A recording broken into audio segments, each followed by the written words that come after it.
Halo, kembali lagi di Ruang Ngobrol. Kali ini sama Mas Ian, sama saya Daris. Kita habis nonton, aku nonton kedua ya. Apa? Detektif Conan movie ke 27. 27. 27. Miliar dolar pentagram. Wow. 27. Ya, pentagram jutaan dolar. Ini tuh apa namanya? Sebenarnya udah diumumin dari lama kan filmnya. Udah, dari tahun lalu pasti. Tayang di sini juga agak telat. Nah, kenapa tadi yang buat buka ini karena dibanding Kit sebenarnya lebih heiji ya. Lebih heji. Kitnya malah lebih kayak pemanis. Kitnya sidekick. Bener-bener sidekick sih. Sidekicknya heji pula. Ya. Tapi sejujurnya trailernya menipu. Kamu nggak nonton trailernya? Kenapa sama trailer? Trailernya itu adegan awal doang. Oh. Jadi trailernya dibikin intens, seperti rivalitasnya Kit sama Yuji. Aku tidak akan maafkan. Mungkin kita nggak ngerti ya dia nggak akan maafkan apa ya. Ternyata. Ya itu ada hubungannya sama kasus beberapa chapter. Tapi itu kan konteksnya lucu, bukan serius. Konteks lucu, Cuman dibikin serius. Ya yang mudah baca komiknya yang di Indonesia pasti langsung ke hook. Soalnya itu belum lama chapternya itu. Belum lama. Nah itu apa namanya? Jadi premis ceritanya tuh memang mereka lagi di Hakodate, lagi menyelidiki kasusnya Kit. Nah kemudian ternyata di kasusnya seperti biasa lebih besar dari dugaan. Lebih besar, yes. Kenapa Kit ngumpulin pedang? Nah, Ada berapa juga sih? 6 tomat tadi? 6 ya? pedang. Ternyata itu ada hubungannya sama orang yang dulu juga ngumpulin pedang. Ya, siapa tuh orangnya? Siapa tuh orangnya? Tonton aja. Itu yang menarik sih. Yang menarik itu, yang jelas. Dari awal aku ngomong sama Mas Ian tuh, nek Kit ini pasti seru. Seru ya. Karena aku kiblatnya ke movie yang Singapura. Itu yang mana nih? Yang lawan Kogyoku. Oh, iya. Iya kan? Iya, benar. Itu gila, itu ngakaknya ampun-ampunan sih itu. Ini aku suka karena backstory-nya. Shinsengumi Gumi. Oh iya, aku juga tertarik awalnya karena itu. Karena aku kan nggak nonton trailernya ya, dia sama sekali nggak tahu nih Kit mau bahas apa. Ternyata yang dibahas tentang Shinsengumi Gumi, tentang Hijikata, dan ada nama pedang di situ. Makanya aku langsung ke hook pada beberapa menit pertama. Wah, menarik nih, karena dasarnya kan sejarah asli ya, di Jepang. Nah, belum lagi sama background-nya yang di mana tadi tempatnya? Hakodate. Itu kan jarang banget kan di-expose ya di anime ataupun di manga. Makanya wah, menarik ini. Apalagi itu Goryoku tuh kastil bintang itu. Kastil bintangnya kastil bintang itu kan itu sering ditunjukin di anime-anime sejarah kan. Shinsengumi Gumi karena itu kan tempat terakhirnya Hijikata lah kasarnya gitu. Iya. Nah, memang yang di hook itu gitu kita orang-orang yang tahu tentang sejarah sama. Shinsengumi. Nah, kalau itu aja nggak cukup, makanya dikasih Kit. Nah, ya bener. Mungkin awalnya diplot buat Heiji doang kali ya? Nggak bisa. Menurutku Heiji tuh nggak sebesar itu untuk bisa bikin. Menarik ya? Iya. Makanya Heiji ditandemkan sama Kit. Ya. Kalau Kit doang udah bosan orang-orang. Bener, Heiji doang ya bosan kali ya? Heiji doang bosan. Makanya ditandemin tes. Oh iya benar. Dan kebetulan karena memang kasus sebelumnya si Eiji pernah bersinggungan sama si Kit itu tadi. Itu memang, mohon maaf, itu kasusnya disengaja buat ini. Iya tuh. Emang di-delete buat kesana. Jadi itu salah satu promosinya. Nah, komiknya Conan dan filmnya Conan itu nyambung sebenarnya. Nyambung dalam hal promosi ya. Jadi kalau filmnya tuh nanti mau apa? Nah, dalam 1 tahun itu akan ada 1-2 kasus yang ngarahin ke sana. Udah ada apa ya? Clue-nya memang gitu. Seperti itu. Pantes enak buat yang membaca komiknya pasti langsung jeret. Kita baca komik, kita udah nonton itu. Karena emang sebenarnya nge-planningnya Conan itu kan agak lama kan. Jadi film 2 tahun ke depan tuh udah di-planning dari sekarang. Ya. Jadi dari sekarang itu buildingnya udah dimulai dari kasus-kasusnya. Kenapa kok ada Kit? Kenapa Kit kok singgungan sama Heiji? Kan aneh banget. Iya, tiba-tiba. Ternyata ada filmnya. Nah, ini ada satu karakter polisi yang kita tadi bingung. Iya, tadi Shimamura ya. Tuh, siapa nih? Kok disebut dulu pernah ada kasus A. Kasus yang mana nih? Dan kita nggak inget kan? Nggak inget sama sekali makanya. Anjir, kapan nih kasusnya? Jadi polisi di Hokkaido, nah itu polisi Shimamura namanya. Wajahnya sih generik ya. Generik Conan polisi ya. Conan ya. Gitu. Ternyata itu dari filler yang di anime ya? Iya, dari anime. Aku dalam kan oh, dia di anime only. Makanya kok ini orang asing banget. Nah, terus ada beberapa itu cameo kali ya? Ya ini tuh jujur ini filmnya cameo-nya sekebun. Cameo sekebunnya bisa diomongin sekebun. Buat cameo yang di daerahnya Heiji itu daerah mana? Hokkaido ya. Hokkaido ya. Nah, cameo-cameo yang dari situ mungkin hampir keluar semua kali ya. Semuanya keluar. Keluar semua. Kecuali bapak ibunya Heiji. Bapak ibunya. Gitu. Sama itu loh, Otari apa siapa? Tangan kanannya bapaknya yang... Oh itu juga karena nggak ada hubungan sama kepolisian langsung benar. ya. Makanya apa ya? Ini tuh memang ada banyak hal dari ini sih, dari film ini. Cameo-nya tuh macam-macam. Ada yang dari Yaiba.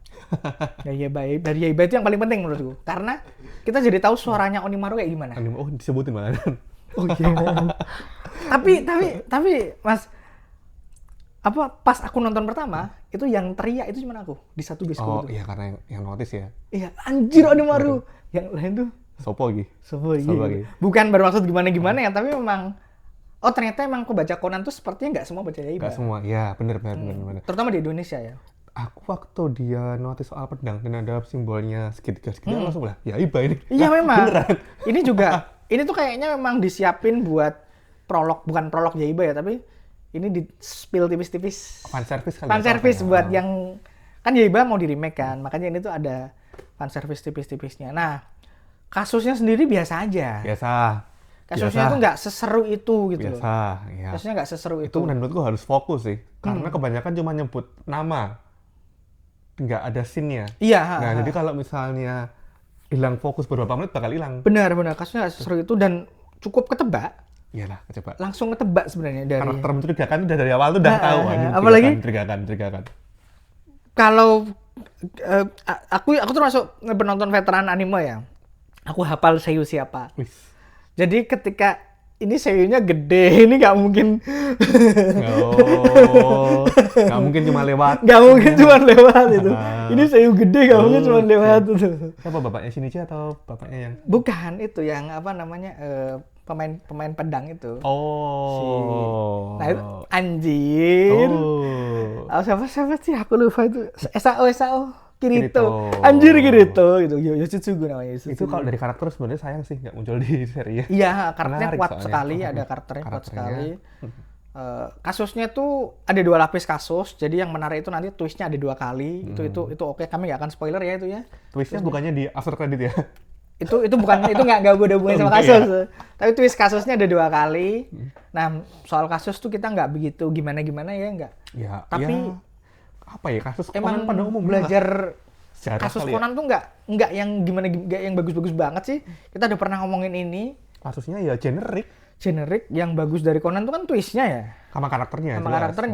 Nah kita lebih ke invest sama karakternya. Sama tadi aku suka sama beberapa scene yang liatin Kaito Kid dan Kaito Kid yang lain. Ada Kaito Kid yang lain. Skin-nya tuh terlihat mewah. Emang dikhususkan. Katakanlah ada Kaito Kid 1 dengan background ini kan langsung fokus, wih keren. Iya. Gila. Ini di beberapa movie Conan sebelumnya nggak nemuin scene yang sekeren itu. Oh gitu? Aku nggak sadar sih soalnya. Aku langsung, wah keren. 2 Kid. Ya, itu Kid A dan Kid B. Nah, itu langsung anjir bener-bener jadi mesti disorotan. Itu bagus banget sih. Itu bagus banget. Emang apa ya? Karena kan budgetnya Conan tuh kan gede ya. Iya, kayaknya emang udah dibudget. Dan kayaknya aku paham sih kenapa. Soalnya Kid di sini itu kan lebih ke sidekick kan. Sidekick ya. Nah, makanya dia kalau nggak digituin, dikasih apa namanya? Porsi bukan porsi pengadeganan yang mencolok, dia nanti akan jadi membaur sama background. Jadi dia nggak penting gitu loh. Makanya kayak ketika dia ngamuk, nah itu penting. Itu kan kita nggak pernah lihat kayak itu ngamuk selain itu. Iya, tadi waktu ada satu karakter ketembak itu langsung wah ngamuk ini orang. Kita nggak pernah lihat kayak itu ngamuk gara-gara itu. Sayangnya memang karena harus berbagi dengan Heiji jadi kurang dieksplor. Nah, menurutku malah Heiji-nya yang kurang apa ya? Kurang skin kerennya tuh kurang menurutku ya, aku pribadi. Di pesawat itu? Itu kan skin khayal ya. Ya. Skin kerennya tuh waktu dia ketemu sama samurainya, dia waktu mau berantem. Oh iya. Di depan rumah, tapi saya nggak jadi. Nah, itu udah keren menurutku. Karena itu disimpan buat nanti ya. Tapi kenapa disimpan? Kupikir bakal ke event yang lebih epic, ternyata ya elah. Ya nggak bisa epic gimana kalau di atas pesawat. Sayang banget. Iya sih, Heiji-nya. Tapi Heiji secara porsi lebih gede. Ya, porsi lebih gede. Kayaknya memang harus digituin sih. Harus ada pengimbangan porsi sih. Jadi si Kaito Kid nggak begitu banyak, cuman disorot. Dikasih adegan sorotan, tapi Heiji Dia jadi latar cerita. Latar cerita dan asistennya Conan. Enggak, tapi ya di sini Conan lebih santai gak sih? Dia nggak dominan banget. Iya, nggak dominan sih. Oh iya, tahu porsi kali ya. Wah, ini bukan porsi saya, ini udah ada teman gue. Bandingin sama film yang kemarin 26 tuh yang kapal selam tuh. Wah, itu mah emang harus Conan itu. Wah, itu gila, itu Conan Superman iya. beneran itu. Iya, nah, di sini Conan nggak se-OP itu ya. Se-OP itu, dia dikasihin ke Heiji gitu. Spotlight-nya emang ke Heiji sih. Itu sih. Nah, terus kalau ngomongin Conan, sebelum kita tutup, kita nggak akan lupa sama adegan-adegan ngawur. Adegan khayal. Satu yang pesawat tadi emang. Jadi apa ya, adegan khayalnya tuh, aku pikir Conan nggak akan dapat ya. Ternyata dapat juga. Cuman emang tidak sekhayal biasanya. Jadi dia lebih ditondon. Dia tuh naik kabel ngawur gini. Aku yang ngeyel tuh apa ya, yang kayak itu waktu mau nembak takut karena takut salah sasaran. Ini bocah tendang asal-asalan malah kena. Anjir. Enggak kalau asal-asalan tapi kan polanya itu kan pola nggak masuk akal polanya itu. Itu Shinichi udah terlalu jenius itu. Itu polanya sama sekali nggak bisa diprediksi, mohon maaf. Shinichi udah terlalu jenius. Makanya bisa ngerti polanya gitu. Ini Kaito Kid udah todong-todongan ini takut. Tiba-tiba keluar Conan nendang bola selesai. Itu ngawur sih itu. Habis itu ya itu yang adegan di duel di udara itu tidak masuk akal sama sekali. Apa ya? Kerennya tuh berkurang lebih ke macam karena gini tuh. Karena kamu masih ngelihatnya itu pakai sebel gitu loh. Iya kan? Iya. Kalau aku tuh udah di otak aku tuh udah, kalau nonton Conan terutama setelah movie 23 ya. Terutama setelah 23 itu. Ini aku expect-nya itu adegannya sengawur apa sih? Oh, jadi adegan apa ya? Adegan ledak-ledakan ya, tanda kutip kali ya. Ledak-ledakan dan juga manuver akrobatnya Conan. Scene bombastis lah ya. Itu akan sengawur apa? Jadi itu memang aku udah punya ekspektasi gitu. Jadi aku pas nonton tuh goblok gitu. Itu tetap goblok ya, tapi sambil tepuk tangan gitu. Tapi seru. Seru. Sama penyelesaian kasusnya menurutku kurang klimaks gak sih? Iya, karena cuman ini lebih oke dibandingin biasanya. Karena kasusnya jadi bukan cuma jadi background. Nah, aku melihat ini malah jadi kayak kasus detektif yang dari barat, film-film barat. Kalau misalnya detektif dari Jepang atau dari komik-komik kan semacam udah diplot bagian terakhir itu untuk pengungkapan kasus. Nah, ini kalau ini lebih ke arah udah jalan aja. Kasusnya kebuka tapi nanti masih ada kejadian lagi. Iya. Kayak gitu. Jadi bukan sesuatu yang wah waktu karena pengungkapan Heiji kasus. dari barat kan. Ya bener sih. Oke. Enggak. Tapi memang bener sih. Cuman buatku penyelesaian kasusnya itu lebih jelas. Lebih jelas. Dibandingkan Conan biasanya. Karena biasanya Conan tuh kasusnya nggak penting, yang penting kejadiannya. Ya kejadian setelah kasusnya kan. Kalau ini karena kunci ceritanya itu ada di kasusnya, jadinya nyambung. Ya apa ya? Kasusnya lurus. Ini. Ketika selesai, oke. Ya emang selesai udah itu. Ditutup gitu. Nah kalau Conan biasanya tuh kasusnya itu nggak penting. Ya. Kasusnya itu cuman jadi background, yang penting ada kasus gitu loh. Bener, gak penting. Aku jadi sebel sama endingnya. Gak penting emang. Iya kan. Ini ending macam apa ini? Ya udahlah.